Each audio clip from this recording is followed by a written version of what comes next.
So I have a quick question if I want to spin this way.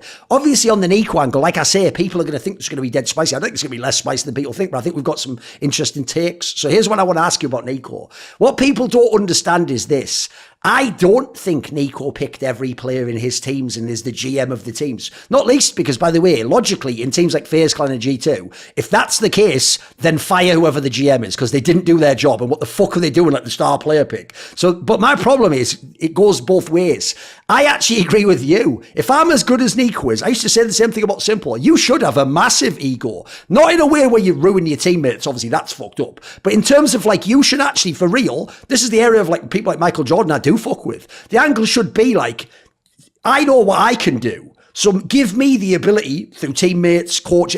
Let me do my work. Let me go to work and I will carry this game. I will win you the major. But as a result, I'm going to need things like maybe I need a certain type of IGL. Maybe I need a different teammate. Maybe this guy needs a different role in our team. You should be able to have that opinion. So one problem I have with NiKo is this. Because he didn't decide these things and he didn't have the final say, he tries to make it sound like he just sat back like, well, it would be rude for me to say my opinion. It's like, if that's true, then that's whack, dude. Like, you should have your opinion. You should absolutely be telling Carlos when you fail now, like, bro, this can't continue. Like, look, I can't make the decision of who you're going to get, but here's what I would say.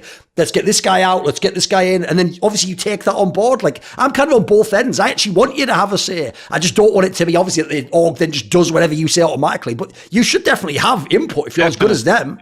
Absolutely, because the team is built around you and it's going to be there for the next multiple years, you and Hunter. But if you're NiKo, you just, like, after this defeat, you take a little bit of a, time to take a breath, to catch a breath and analyze and, process the things that happened in the past 2 months, including to this major, and how do we let ourselves to lose to one win and Gamer Legion in a best of 3. It's like, it makes no sense. So something went wrong. So I sit down with Xtaz, I sit down with Niak and whoever is deciding on the GM side, if that person even exists. And I talk to them like, listen, this is what I think happened. This is what I need maybe because I want to win this and that. And you express if you have a plan, just go with it. Just explain to the people above, why do you want this? Why do you think that's what? And if they listen, they listen. If not, they should listen, definitely. If they're going to do the thing that you want, that's a different matter, right? But they should listen to you. Yeah. You're not leaking anything here. He's not giving his take on what NiKo actually thinks. But put it this way, as an outsider, there's no way NiKo said, get me Huxley. Like, it must be maybe he could have said, all right, I guess we could do that if, like you say, we haven't got any money, we've only got these 2 people we could pick for, we'll get the hook. Maybe you say, yeah, then. But, like, there's no, like, I don't want people to spin it that, like, NiKo was like, you know what, I hate Alexi B, so bring me Huxley. There's no way, no. As much as he might have done some silly decisions in the past where he wanted some washed up players, that was years ago, guys. I don't believe he actually wanted Huxley. I'm pretty sure he wanted way bigger names than that.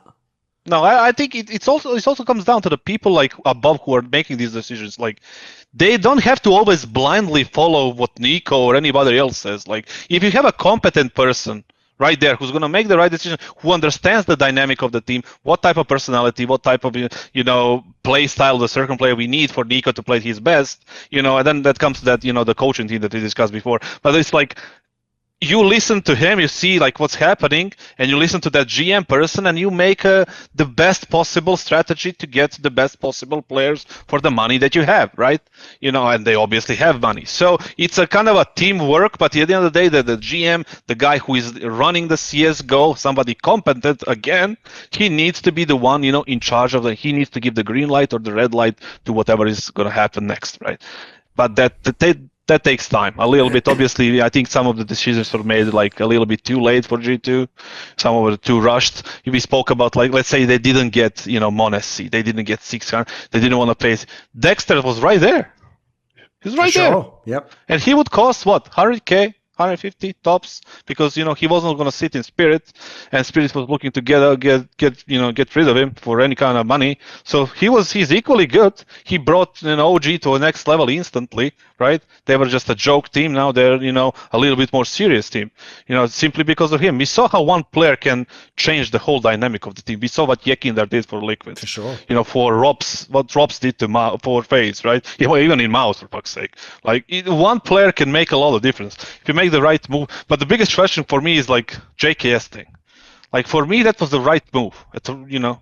Obviously they overpaid, but I want to know what happened. And I was thinking about it, and they always say that the IGL, that's where G2 I think made a mistake again with HooXi.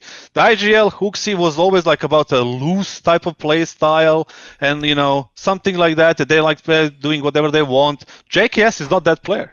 I'll tell you that. He is not the player who likes to roam around, floating around on the map, doing the things. He likes settings. He likes things planned. He likes his pathways. He likes to know that, you know, flashes are coming at that timing. He likes to know that he's going to having, you know, situation where he needs to close the round. That's how his mind works. That's how he plays the best. And I can tell you that for 100%, you know. And coming into the system where everything is like loose and like free flow, that's not for him. Maybe that's the reason why he didn't play well. You know, that was my take when I was like looking at it again. Yeah. Want to see more cool, funny, interesting clips based on topics from my content? Well, subscribe to this channel then, or, you know, be a pleb and don't.